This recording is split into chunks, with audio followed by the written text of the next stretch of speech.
So, welcome to chapter 5 then of this course on Introduction to Historiography, writing the history of the First World War. This chapter is a little bit different because for the first chapters I've been looking at the different sources that historians might use or should use or could use, and what information they might be able to get out of them.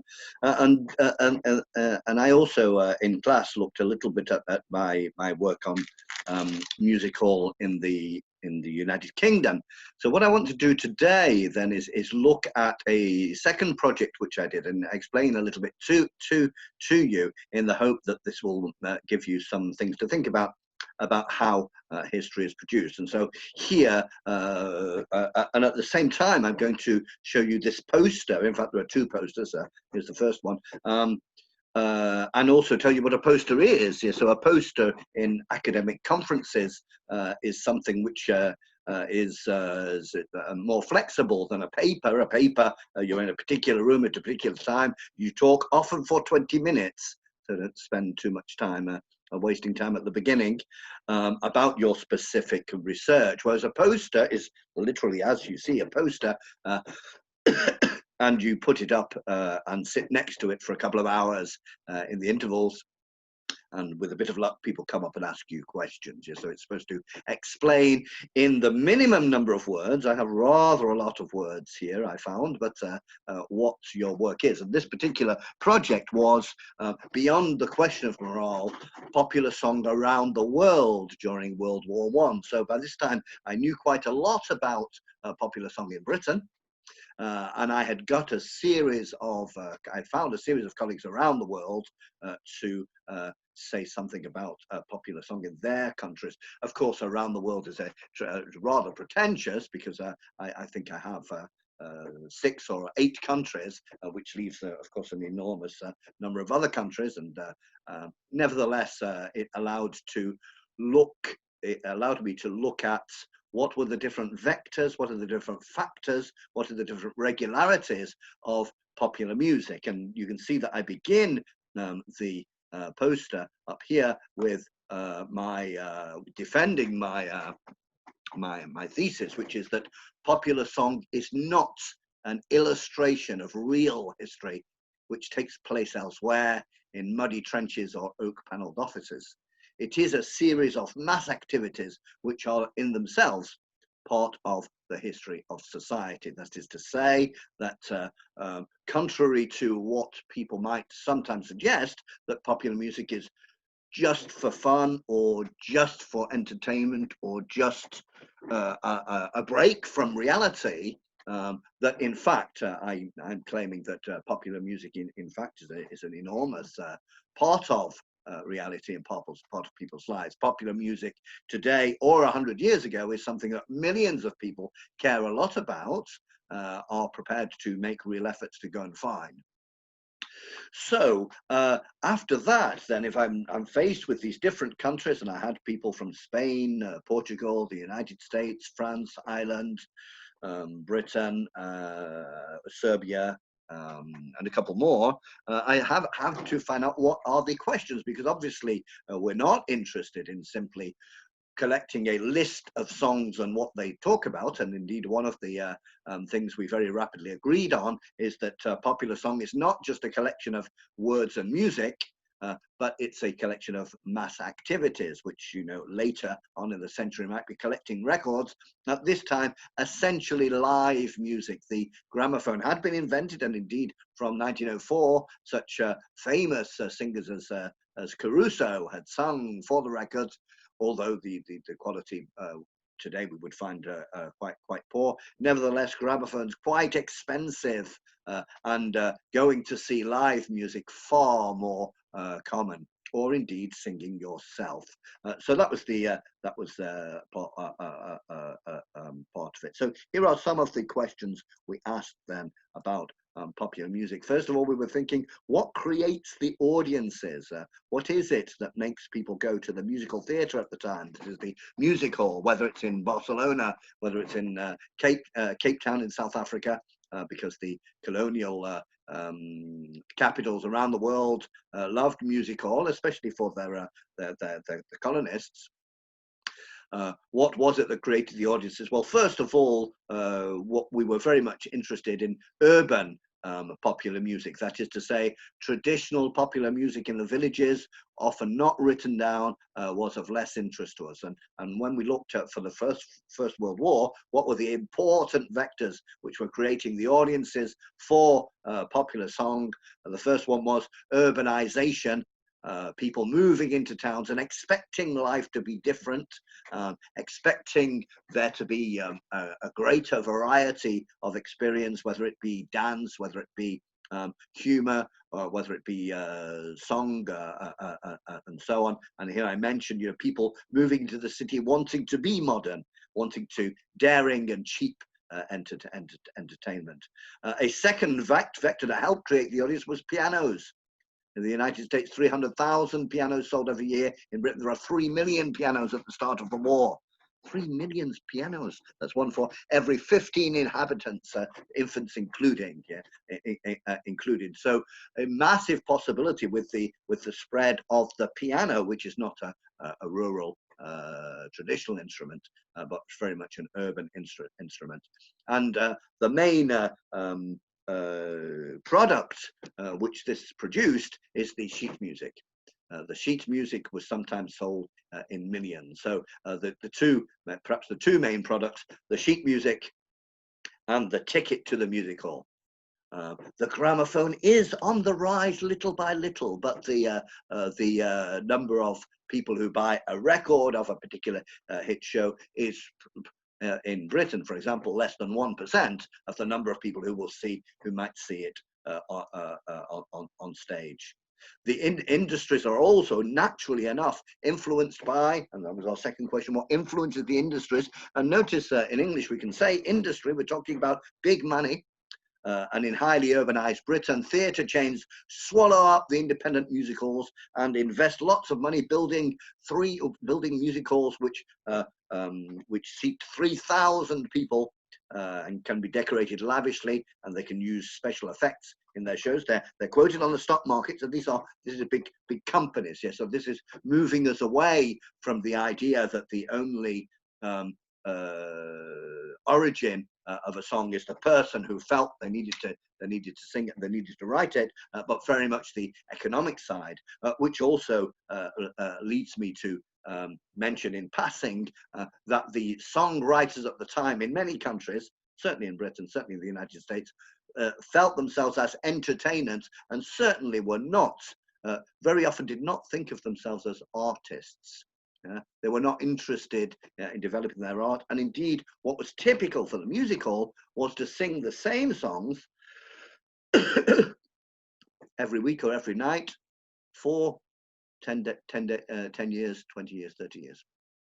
Remember that people do not have a radio or a gramophone in general, so they will only hear the song when it comes around again, except if they're playing it themselves.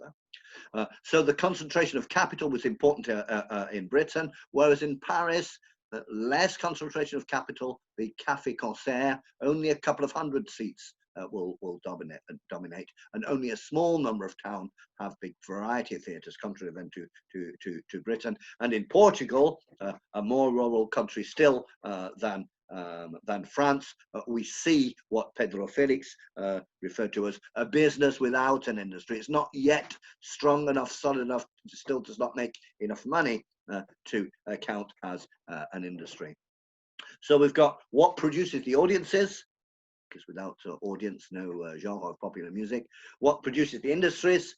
And we're moving on to a series of questions. These are just some of the questions we chose to ask. What influences the lyrics? What do people want to sing along with? What do people want to hear? And for many countries, we're not so sure about this, because we know the famous songs which remained many decades afterwards, but the vast majority of the songs have been lost, or if they're not lost, they're forgotten and just lying in a library somewhere. Although I did point out, I did find that for Britain during the war, 3/4 of popular songs did not refer to the war in any way. People wanted to sing about love, knockabout comedy. Indeed, comedy was absolutely central to the music hall in Britain, far more than in France. In France, there was a tradition of more serious songs, the chansons réalistes. And this was what influences the lyrics then is partly tradition, that is to say, what are people used to hearing songs about, but also the find the next bit here. The other elements. The song repertoire is influenced by technology. There are no microphones on stage until 1928 or 29. Very hard to sing with an intimate voice in a large theatre, and therefore in Britain, very little romantic content, although this will begin to rise during the war. A slightly different situation in France, where some of the cafés-concerts were much smaller, and also they were structured in a different way, that people in Paris would sometimes come back to the same café-concert to see the same singer who would sing for quite a number of songs. And they would have their fans who would come back. Now, you did have fan phenomena in Britain, but the typical music hall, each singer only sang for 10 or 20 minutes. And so you were not in a situation where people were coming regularly to see the same singer, and therefore the singers were not pushed to develop a comprehensive and sophisticated repertoire.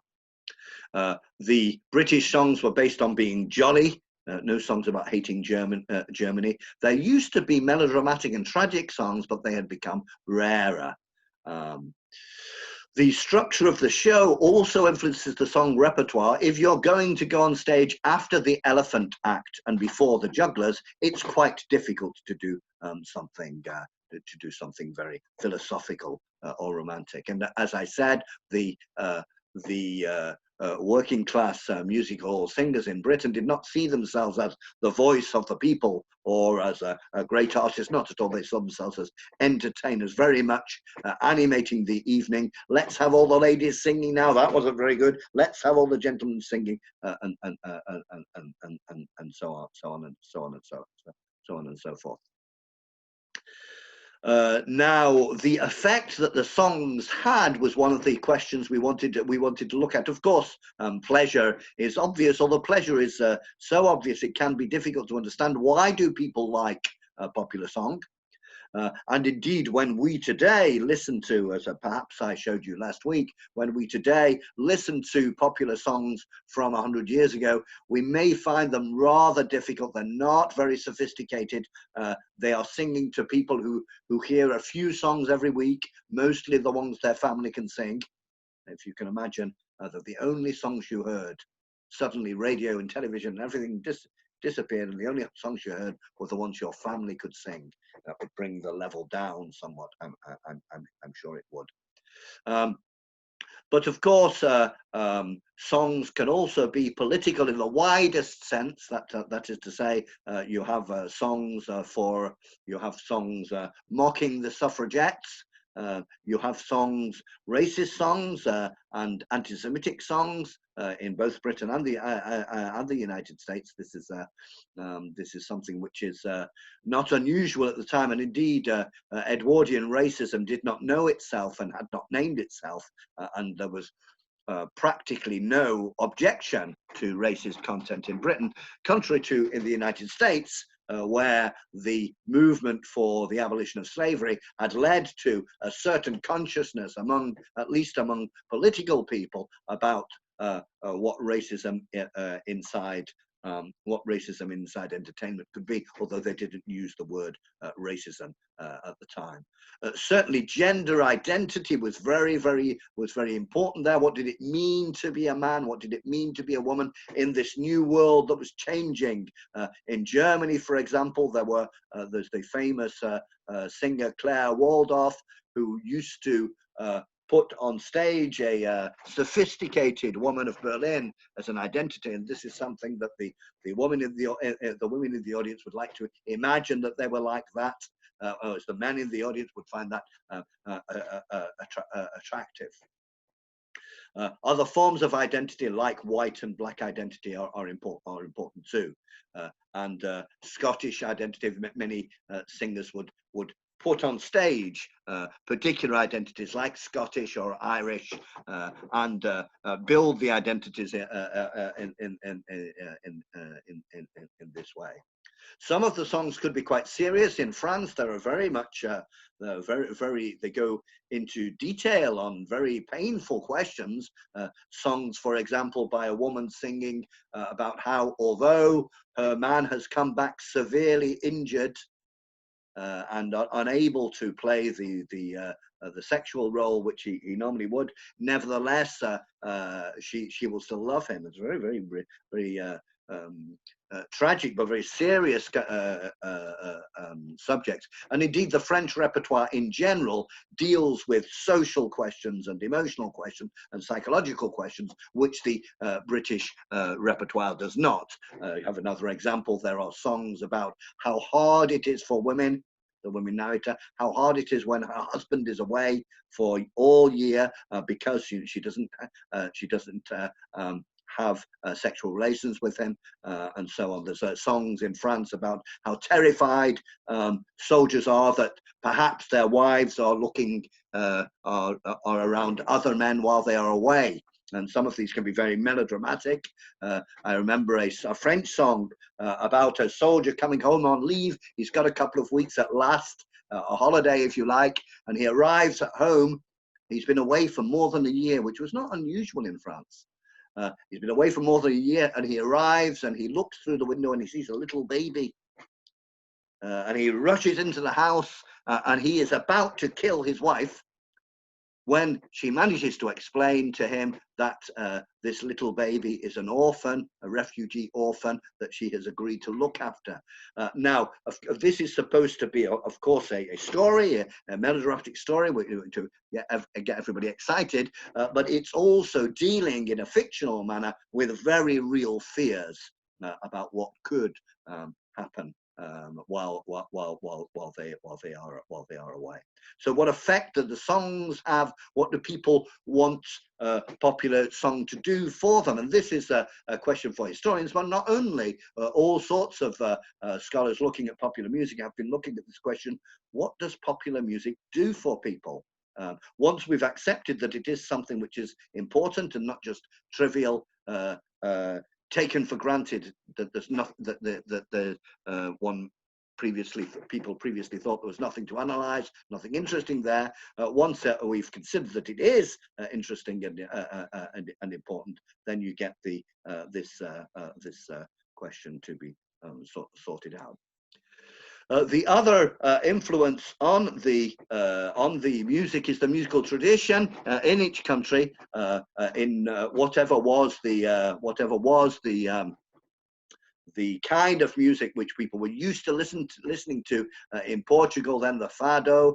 In German, the lieder. In Spain, the couplet. And in France, the chanson réaliste, and so on.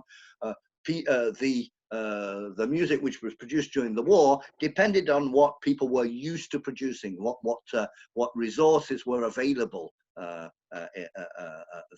Although there is sometimes an international element because ragtime sweeps the world after 1901 and jazz after 1916.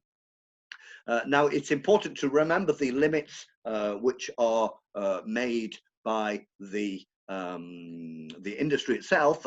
For example, it's well known in the 20th century that there's quite a domination of American singers and American songs. Even today, of course, this is very much the case. This is almost impossible in the time of the First World War, because the center of the industry is live music, and there are not enough American singers to have 5 or 6 on every musical in Britain, whether around 1,000 musicals or possibly even more. And so, since live performance is at the center of the popular music industry for the last time, because the record will become more and more important during the 20s, and then the radio will take over, and musical cinema and so on. So for the last time, live music is the center, is what people see most of. And this means that these central markets are national and not international. Although British singers will also go off around the world. They will go for 6 weeks around America or 6 weeks around Australia, and so on and so on and so forth. The economy of the industry also influences the kind of song that can be sung. I mentioned the difference between Britain and France. And in Britain, for example, you tour from town to town, a different town every week, but it's much too expensive to travel with your own musicians, and so the singer arrives in town, or maybe a duo. They arrive in town on Sunday, and they teach the local orchestra the music on Monday morning. So the music must be fairly simple. The orchestras are good, but it must be fairly simple. They have a few hours to learn the songs of all the singers for the evening. It cannot be highly sophisticated. I'm going to open up the other poster number 2, and show you one or two more things that we found, or questions that we decided to ask. But I just had one more reflection on the difference between Britain and France. I mentioned that French songs often really take on difficult social questions about jealousy, about infidelity, about mutilation, whereas British songs do not. And indeed, in general, the French songs are far more poetic, far more sophisticated, and involve more talent than the British songs. Why would this be? Well, this is where you have to look behind your sources, find the grammar of the source, who produced it and why, and here you find the reason. And the reason that is in Britain, if you write a song, you go to the pub near the theatre and you sell it to one of the singers for a few pounds, if you're lucky, maybe a pound. If this song then sells 1 million, or if it's never used, makes no difference to you, you've got your pound. And so this means you would tend to, the songwriters would tend to churn them out, make as many as they can. And indeed, the singers would typically buy several songs every week, and only use 1 in 20 of them, because they test them out and they wouldn't work. In France, it's completely different. In France, the songwriter will get royalties. There is already a royalty system set up. If your song is sung on stage 20 times, you will receive 20 little bits of money. And if it's sung 200 times, or if it sells 100,000 copies of sheet music, you will make more money. And because of this, in France, more professional people were attracted to the art of songwriting, and it was not so much a lumpen proletariat, write for a week and hope you can make some money with it.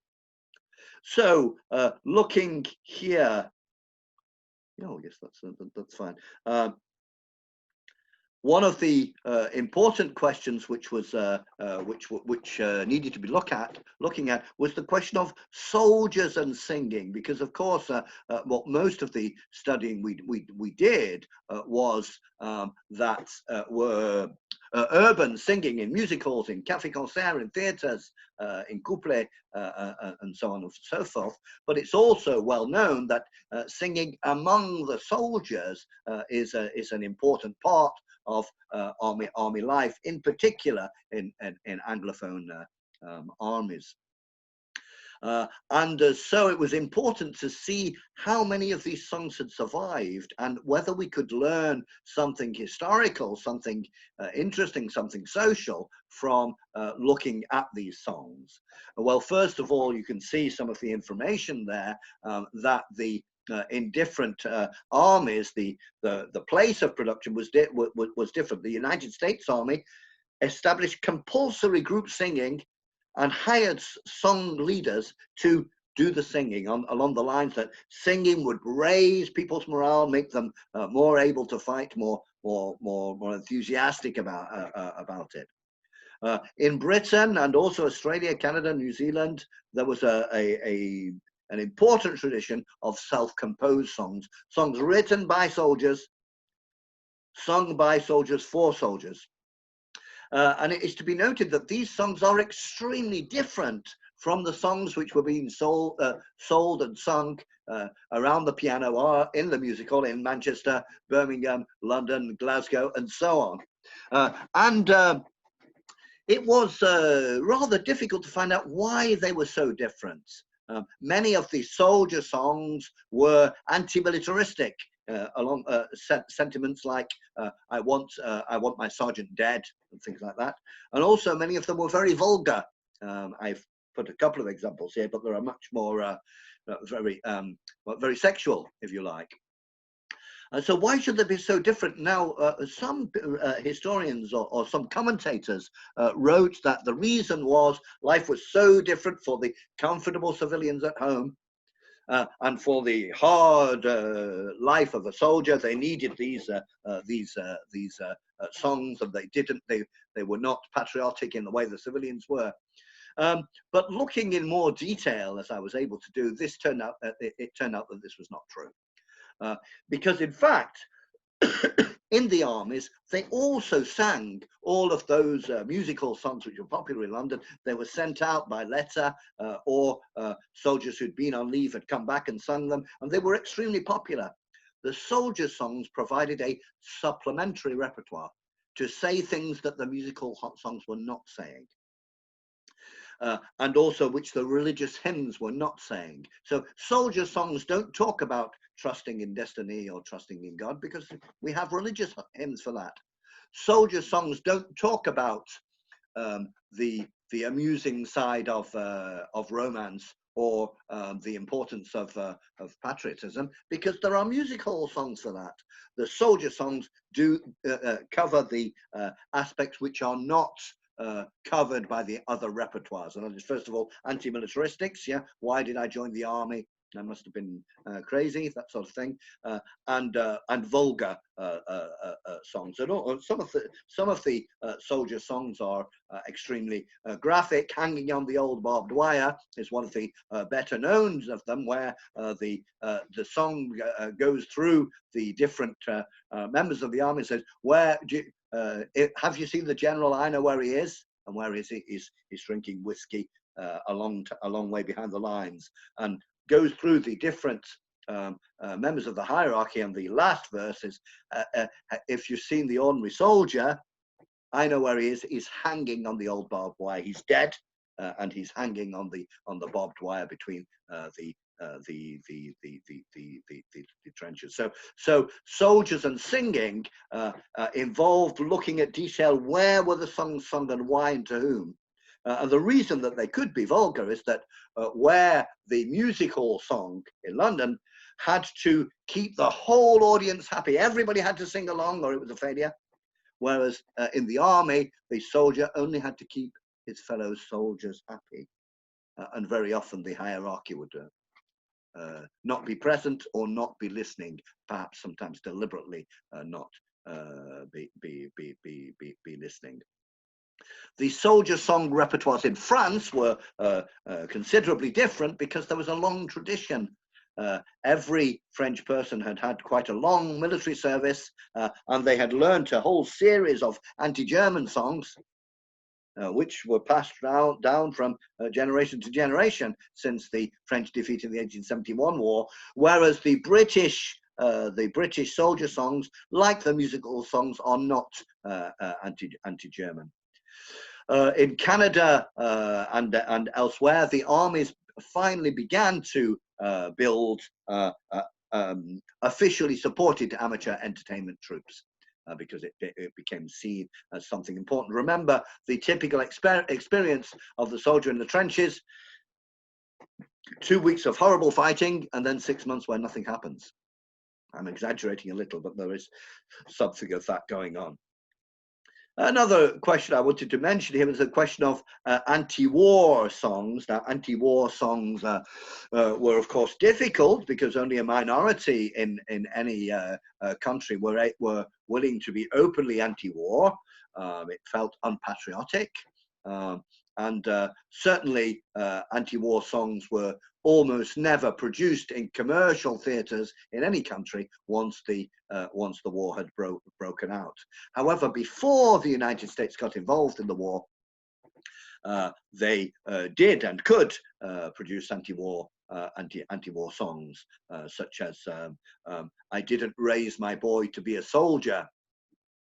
And after the war was finished, even the music hall could have hit songs which were very much anti-war. The 1920 hit "Pop Goes the Major" talks about how the soldiers are looking for the officer who was above them during the war because they want to burn him to death. And this is a joyful, happy song.